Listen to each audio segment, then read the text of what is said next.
Hola, buenas tardes, buenas noches o buenos días. Hoy daremos inicio a la parte última sobre el sector real, quinta y última parte, con lo que se refiere a casos principales de lucha por la subida de salarios o contra su reducción. El genio de Carlos Marx en este capítulo nos traslada a una situación en la que los trabajadores entenderían ahora el por qué luchar para mejorar sus condiciones de vida, el por qué las organizaciones sindicales libres son necesarias para contrarrestar a las organizaciones capitalistas y sus lacayos gobernantes y líderes charros, el por qué hay que dar una lucha ideológica en el trabajo, la escuela, la familia, etc. Dice Carlos Marx, hemos visto que el valor de la fuerza de trabajo o el valor del trabajo, para decirlo en términos más populares, está determinado por el valor de los artículos de primera necesidad o por la cantidad de trabajo necesaria para su producción. Supongamos, dice Carlos Marx, que a consecuencia de una disminución de la productividad del trabajo, es decir, hacer menos producto en la misma jornada, por lo que ahora hace falta más trabajo para producir, digamos, la misma cantidad de productos que antes, con lo cual el precio de la cantidad media de artículos de primera necesidad requeridos diariamente subirá. En este caso, el valor del trabajo aumentaría para producir el equivalente del sustento diario del obrero dentro del nivel de vida anterior. Serían necesarias más horas de la jornada de trabajo, por lo que el plus trabajo bajaría y por lo tanto la cuota de ganancia se reduciría.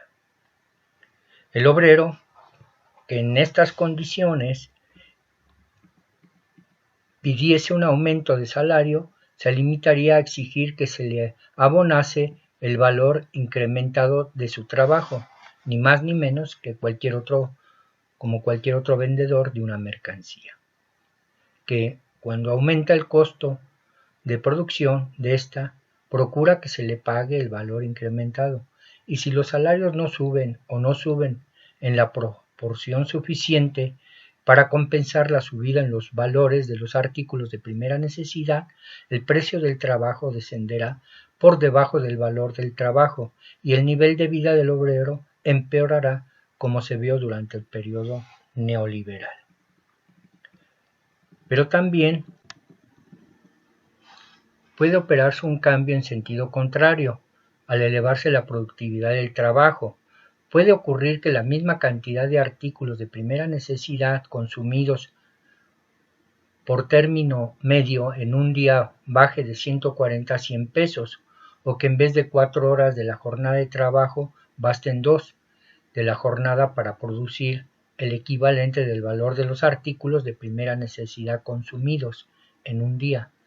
Esto permitirá al obrero comprar por 100 pesos exactamente los mismos artículos de primera necesidad que antes le costaban 140.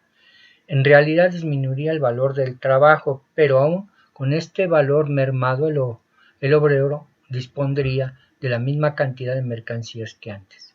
La ganancia subiría y la cuota de ganancia también, y aunque el nivel de vida absoluto del obrero seguiría siendo el mismo, su salario relativo y por tanto su posición social relativa comparada con la del capitalista habría bajado. En el caso de México, la plusvalía relativa también se la apropia el capitalista, por lo que suba o baje la productividad del trabajador cada vez es más explotado al ver reducido su salario relativo como una forma de mantener o acrecentar los niveles de ganancia.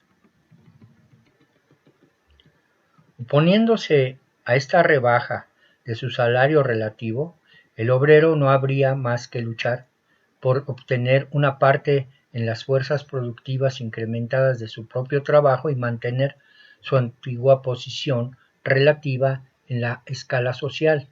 Es contradictorio que el número de los trabajadores huelguistas tendieron a disminuir durante el periodo neoliberal, como se muestra en la gráfica, no obstante que el salario real se redujo de manera significativa, lo cual se explica por el control de los capitalistas, los líderes charros y el nivel de lacayos de gobiernos neoliberales sobre la vida laboral.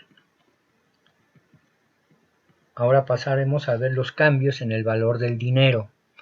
Los valores de los artículos de primera necesidad y por consiguiente el valor del trabajo pueden permanecer invariables y sin embargo el precio en dinero de aquellos puede sufrir una alteración porque se opere un cambio previo en el valor del dinero.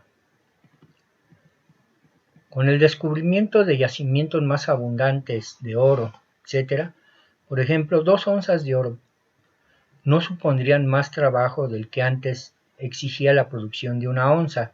En este caso el valor de oro descendería a la mitad, al 50%, y como a consecuencia de esto los valores de todas las demás mercancías se expresarían en el doble de su precio en dinero anterior, esto se haría extensivo también en el valor del trabajo. Toda la historia del pasado demuestra que siempre que se produce tal depreciación del dinero, incluyendo el peso respecto al dólar, o viceversa, los capitalistas se apresuran a aprovechar esta coyuntura para defraudar a los obreros. Una numerosa escuela de economistas asegura que como consecuencia de los nuevos descubrimientos de tierras auríficas, de la mejor explotación de las minas de plata y del abaratamiento en el suministro de mercurio, ha vuelto a bajar el valor de los metales preciosos. Esto implicaría los intentos generales simultáneos que se hacen en el continente por conseguir una subida de salarios. Asimismo, aplica para la devaluación o depreciación del peso respecto al dólar, lo que haría que nuestra producción en el exterior bajara de precio, obteniéndose cada vez más dinero por ella, repercutiendo en el salario de los obreros, por lo que el gobierno actual mantiene la apreciación del peso frente al dólar, lo cual permite un efecto contrario sobre los salarios. Pasaremos al siguiente tema: dilación y extensión de la jornada de trabajo. Carlos Marx dice,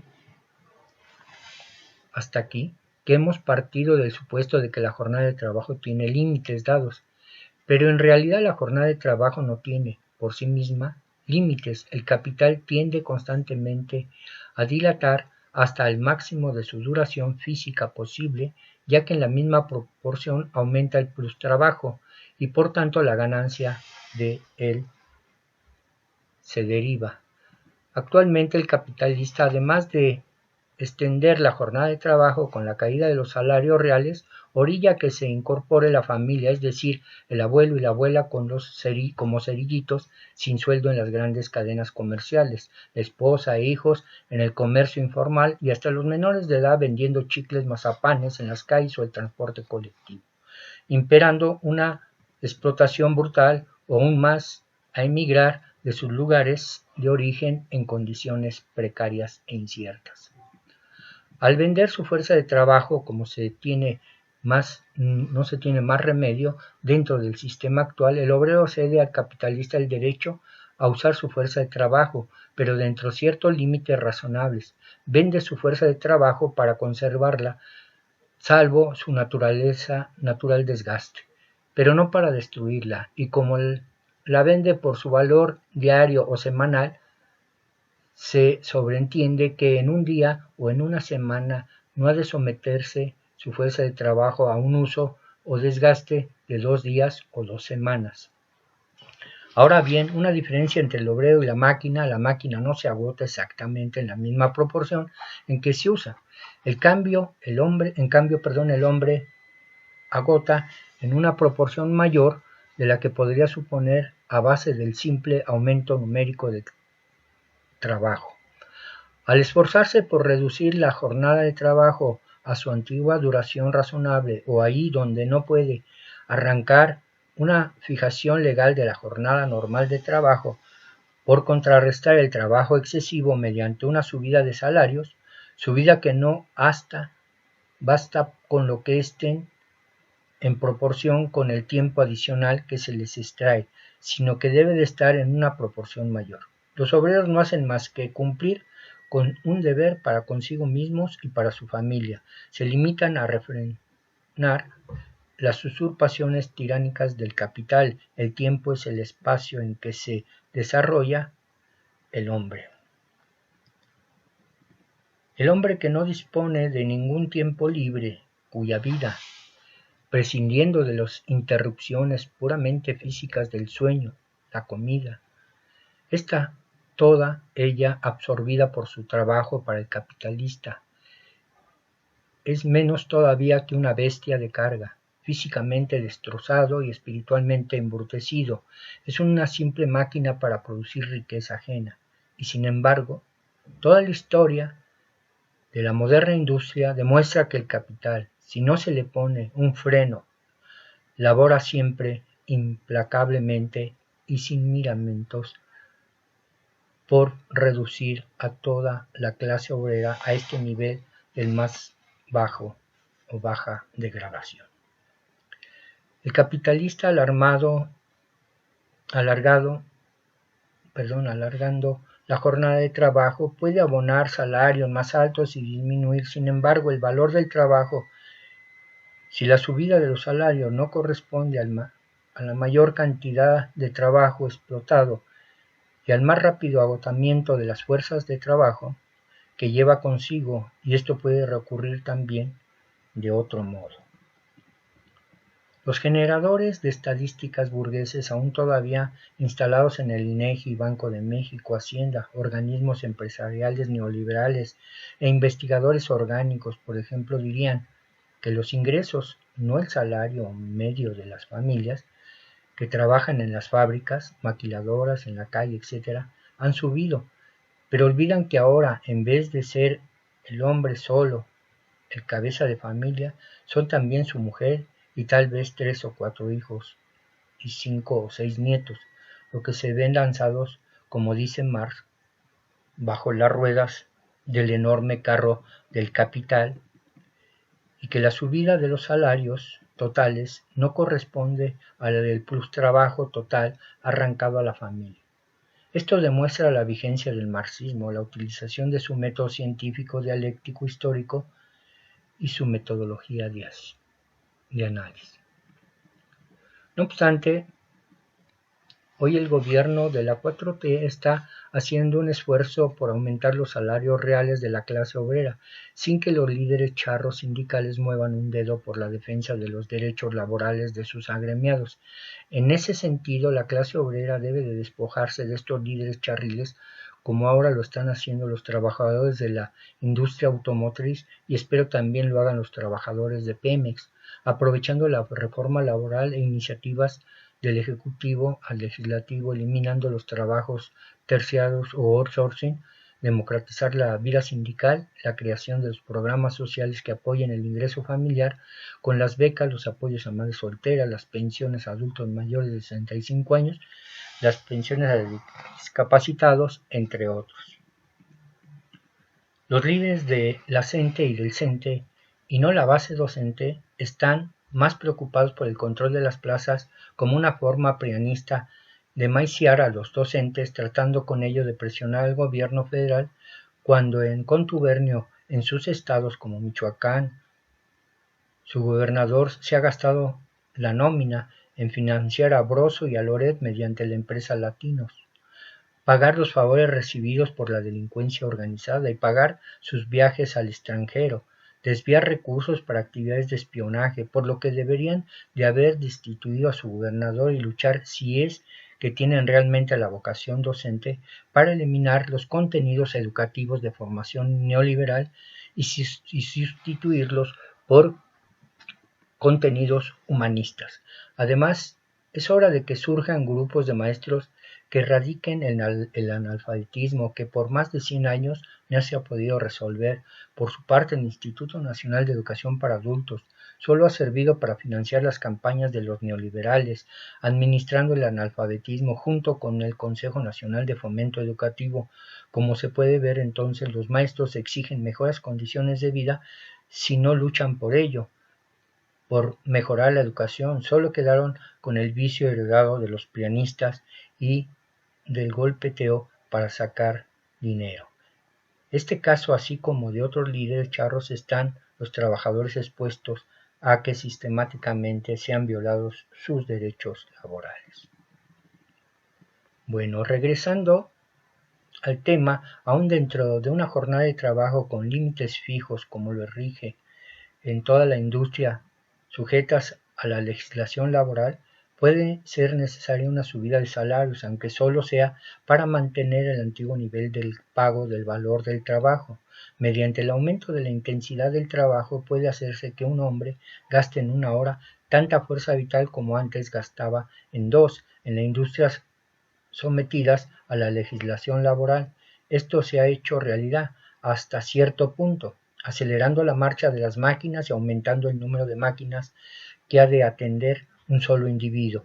Si el aumento de la intensidad de trabajo, de la calidad de trabajo consumida en una hora guarda relación adecuada con la disminución de la jornada, saldrá también ganando el obrero.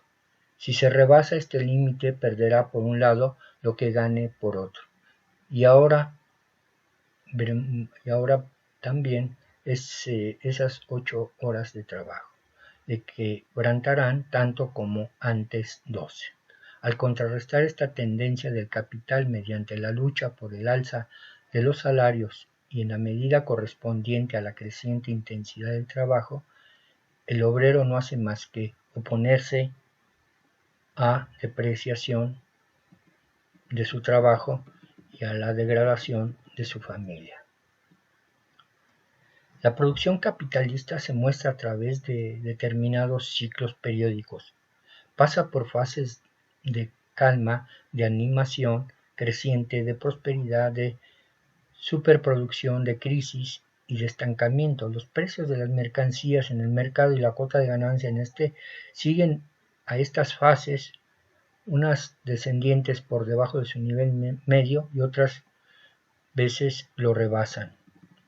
Si observamos en los ciclos del gráfico, verá que unas desviaciones de los precios del mercado son compensadas por otras y que sacando la media del ciclo, los precios de las mercancías en el mercado se regulan por sus valores.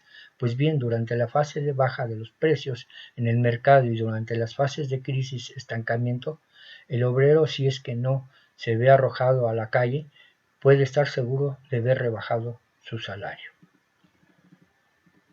Para que no le defrauden, el obrero debe discutir con el capitalista, incluso en las fases de baja de los precios en el mercado, para establecer en qué medida se hace necesario rebajar los jornales y si durante la fase de prosperidad en el que el capitalista obtiene ganancias extraordinarias, el obrero no batallase por conseguir que se le suba el salario, no percibiría ni siquiera sacando la mitad o la media más bien de todo el ciclo industrial, su salario medio, o sea, el valor de su trabajo.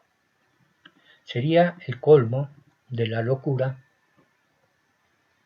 exigir que el obrero, cuyo salario se ve forzosamente afectado por las fases adversas del ciclo, renuncie a verse compensado durante las fases prósperas. Generalmente, los valores de todas las mercancías se realizan exclusivamente por medio de la compensación que se opera entre los precios constantemente variables del mercado, sometidos a las fluctuaciones constantes de la oferta y la demanda.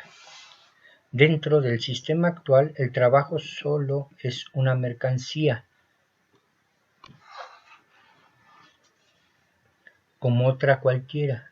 Tiene, por tanto, que experimentar las mismas fluctuaciones para obtener el precio medio que corresponde a su valor. Sería un absurdo considerarlo porque una parte como una mercancía, querer exceptuarlo por otra de las leyes que rigen los precios de las mercancías. El obrero asalariado debe de intentar conseguir en unos casos la subida de salarios, aunque solo sea para compensar su baja en otros casos. Si se registrase a acatar la voluntad, los dictados del capitalista como una ley económica permanente, compartiría toda la miseria del esclavo, sin compartir, en cambio, la seguridad de éste. Normalmente, la lucha por la subida del salario sigue siempre a cambios anteriores y es el resultado necesario de los cambios previstos operados en el volumen de producción. Las fuerzas productivas del trabajo, el valor de el valor del dinero, la extensión o intensidad del trabajo arrancado, las fluctuaciones de los precios del mercado, que dependen de las fluctuaciones de la oferta y demanda, y si se producen con arreglo a diversas fases del ciclo industrial. En una palabra, es la reacción de los obreros contra la acción anterior del capital. Si enfocamos la lucha por la subida de salarios, independientemente de todas estas circunstancias, tomando en cuenta solamente los cambios operados en los salarios y pasando por alto los demás cambios, que aquellos obedecen, arrancándonos de una premisa falsa para llegar a conclusiones falsas. Pasaremos al último punto, la lucha entre el capital y el trabajo y sus resultados. Después de demostrar Carlos Marx que la resistencia periódica que los obreros ponen a la rebaja de sus salarios y sus intentos periódicos por conseguir una subida de salario son fenómenos inseparables de un sistema de trabajo asalariado y responden precisamente al hecho de que el trabajo se haya equiparado a la mercancía y por tanto sometido a las leyes que regulan el movimiento general de los precios. Habiendo demostrado que una subida general de salarios se reducirá en la disminución de la cuota general de ganancia, pero sin afectar a los precios medios de las mercancías ni a sus valores, surge ahora por fin el problema de saber si hasta qué punto en la lucha necesaria entre el capital y el trabajo tiene perspectivas de éxito. La respuesta es que el precio del trabajo en el mercado, al igual que el de las demás mercancías, tiene que adaptarse con el transcurso del tiempo a su valor, que por tanto, pese a todas sus alzas y bajas y a todo lo que el obrero puede hacer, acabará obteniéndose por término medio el valor de su trabajo, solamente que se reduce el valor de su fuerza de trabajo, la cual a su vez se halla determinada por el valor de los medios de sustento necesarios para su manutención, reproducción, valor que está regulado en último término por la cantidad de trabajo necesaria para producirlo. Hay ciertos rasgos peculiares que distinguen el valor de la fuerza de trabajo o el valor del trabajo de los valores de todas las demás mercancías. El valor de la fuerza de trabajo está formada por dos elementos, uno de los cuales es puramente físico, mientras el otro tiene un carácter histórico-social. Su límite mínimo está determinado por el elemento físico, es decir, que para poder mantenerse y reproducirse, para poder perpetuar su existencia física, la clase obrera tiene que obtener los artículos de primera necesidad absolutamente indispensables para vivir y multiplicarse. El valor de estos medios de sustento indispensables constituye, pues, el límite mínimo del valor del trabajo. La extensión de la jornada de trabajo tiene también sus límites extremos, aunque sean muy elásticos. Su límite máximo lo traza la fuerza física del obrero. Si el agotamiento diario de su energía vital rebasan un cierto grado, no podrán desplegarse de nuevo día tras día. En la determinación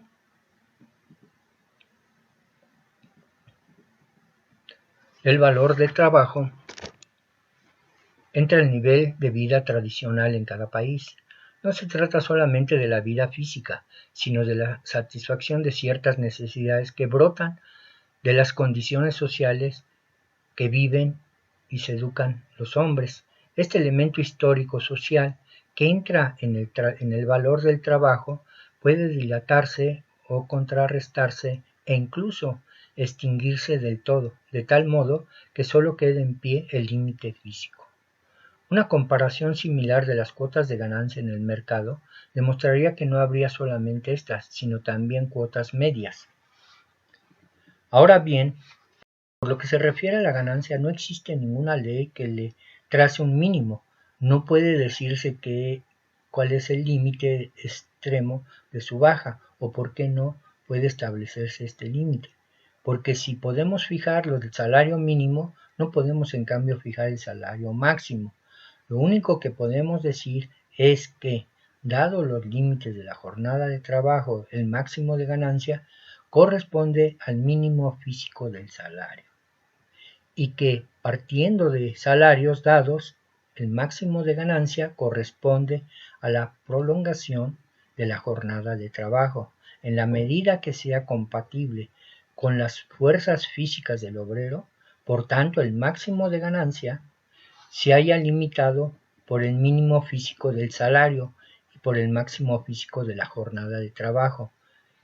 Es evidente que entre los dos límites extremos de esta cuota de ganancia cabe una escala inmensa de variantes. La determinación de su grado efectivo se dirime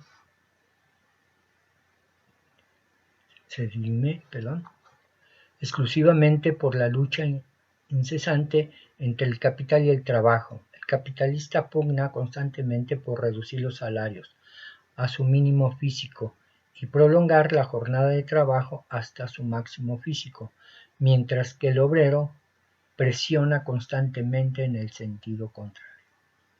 El problema se reduce, por tanto, al problema de las fuerzas respectivas de los contendientes. Mientras los trabajadores de México, por ejemplo, fueron a huelga para presionar a los capitalistas en mejorar sus niveles salariales y de prestaciones, se observa en la gráfica que el número de huelgas de 1989 a 2021 que se vieron reducidas, esperándose que el salario aumentara. Sin embargo, eso no pasó. En la gráfica del índice de salarios generales mensuales se observa que el salario real se deterioró a niveles por abajo de los rendimientos para vivir. El obrero y su familia, al contrario, las ganancias de los capitalistas aumentaron de manera importante durante el periodo neoliberal de 1983 a 2018.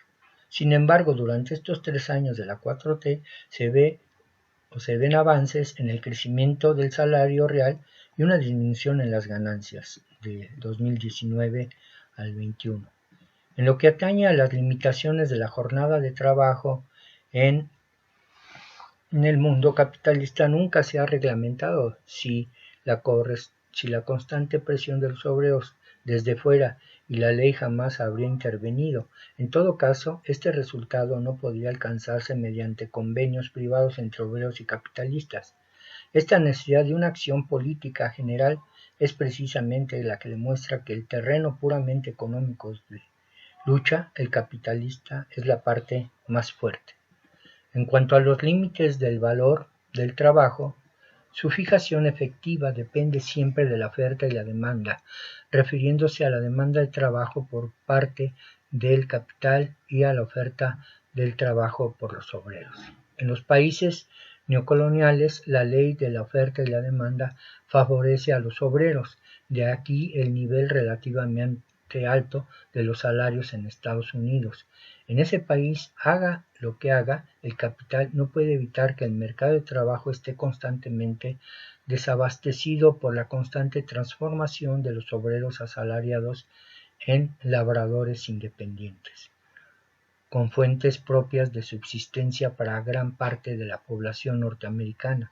La situación del obrero asalariado no es más que una estación de tránsito que está seguro de abandonar al cabo de un tiempo más o menos corto. Durante muchos años los capitalistas han introducido máquinas de toda clase y han ampliado sus métodos más científicos. Transformaron una parte de la tierra de labor en pastizales, aumentaron la extensión de sus granjas y con ello la escala de la producción industrial y manufacturera, y de este modo haciendo disminuir por esto y por otros medios la demanda de trabajo. Gracias al aumento de la fuerza productiva volvieron a crear una superpoblación relativa en el campo. Tal es el método general con que opera el capital en los países poblados para reaccionar más rápida o más lentamente contra la subida de los salarios. Ricardo observó acertadamente que la máquina está en continua competencia con el trabajo y con harta frecuencia solo podría introducirse cuando el precio del trabajo subía hasta cierto límite. Pero la aplicación de maquinaria no es más que uno de los muchos métodos empleados para aumentar las fuerzas productivas del trabajo. Este mismo proceso de desarrollo que deja relativamente sobrando el trabajo simple significa, por otra parte, el trabajo calificado y, por tanto, lo deprecia. La misma ley se impone además bajo otra forma. Con el desarrollo de las fuerzas productivas del trabajo se acelera la acumulación del capital, aun en el caso de que el tipo de salario sea relativamente alto. De aquí podría inferirse como lo hizo Adam Smith, en cuyo tiempo la industria moderna estaba aún en su infancia, que la acumulación acelerada del capital tiene que inclinar la balanza a favor del obrero, haciendo crecer la demanda de su trabajo. Situándose en el mismo punto de vista, muchos autores contemporáneos se asombran de que, a pesar de haber crecido en los últimos 70 años el capital estadounidense mucho más rápidamente que la población estadounidense, los salarios no hayan experimentado un aumento mayor. Pero es que simultáneamente con la acumulación progresiva se opera un cambio progresivo en cuanto a la composición del capital. La parte del capital global, formada por capital constante, maquinaria, materias primas, medios de producción de todo género, crece con mayor rapidez que la parte destinada a salarios, o sea, a comprar trabajo. Esta ley en un momento fue puesta de manifiesto bajo una forma más o menos precisa por el señor Barton, Ricardo Sismondi, el profesor Richard Jones, el profesor Ramsay y Cherbulic y otros.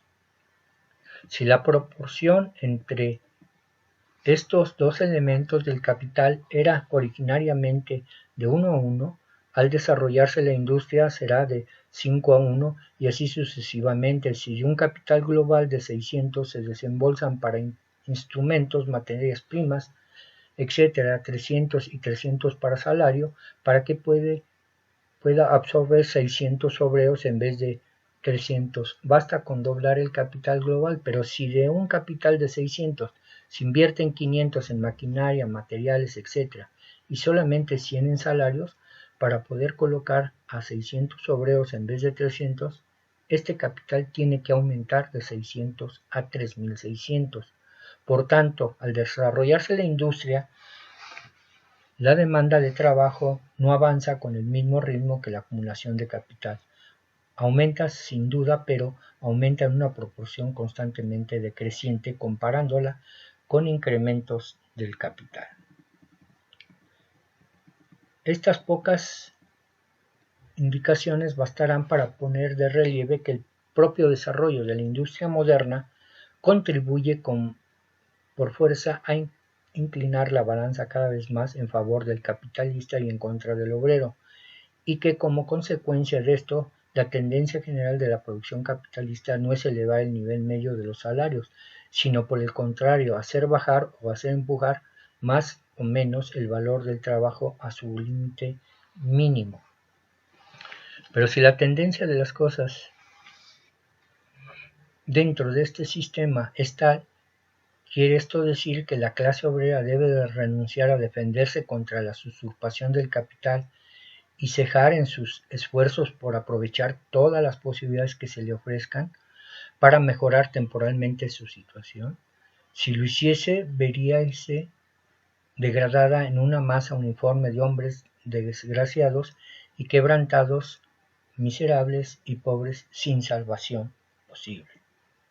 Creo, dice Marx, en este sentido haber demostrado que la lucha de la clase obrera por el nivel de los salarios son episodios inseparables de todo el sistema de salarios, que en el 99% de los casos sus esfuerzos por elevar los salarios no son más que esfuerzos dirigidos a mantener en el pie el valor dado del trabajo, y que la necesidad de discutir con el capitalista acerca de su precio, ya unida a su situación del obrero, que le obliga a defenderse a sí mismo como una mercancía. Si en sus conflictos diarios con el capital los obreros cediesen cobardemente, se descalificarían sin duda para emprender movimientos de gran envergadura.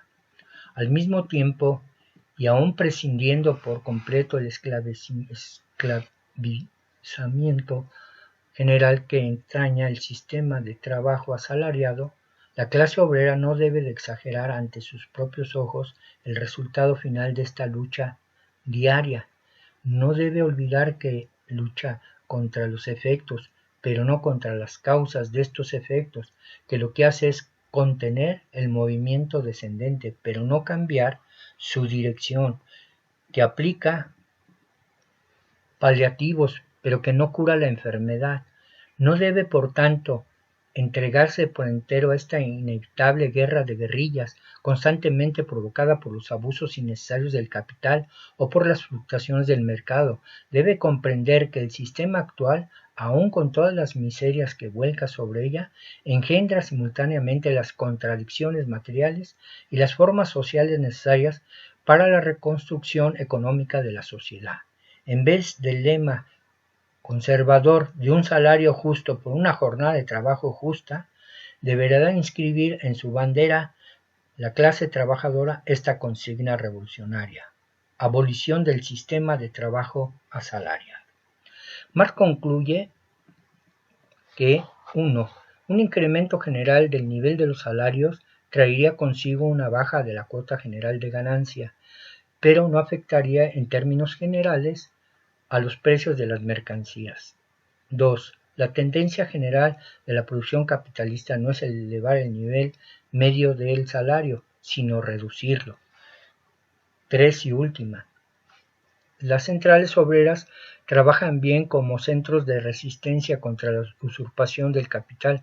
Fracasan en algunos casos por usar poco o poca inteligencia su fuerza, pero en general son deficientes por limitarse a una guerra de guerrillas parcial sobre los efectos del sistema existente en vez de esforzarse al mismo tiempo por cambiarlo, en vez de emplear su fuerza organizada como palanca para la emancipación definitiva de la clase obrera, es decir, para la abolición definitiva del sistema de trabajo asalariado. Por último, nada más me queda mencionar, de acuerdo a Manuel Camacho Solís, cómo controlan los obreros o cómo se controla los obreros. Él expone 6 fases. 1. La resistencia patronal a la organización obrera. 2. El control burocrático de la asamblea obrera. 3. La conciliación y el arbitraje gubernamental. 4. La negociación, cohecho y cooptación. El enfrentamiento político y, por último, la represión. Bueno, hasta aquí llegamos. Les agradezco que sigan escuchando mis videos y que puedan recomendar mis videos para que llegue a más personas. Por otro lado, agradezco a mi nieto y a mi esposa por su apoyo para que sean viables estos videos y un reconocimiento pues a lo que es el trabajo que hacen otras personas, entre ellos Carlos Marx, ¿verdad? Y también a la información con la cual trato de acercarme un poco a la realidad, en este caso de lo que pasa con la clase obrera. Hasta luego.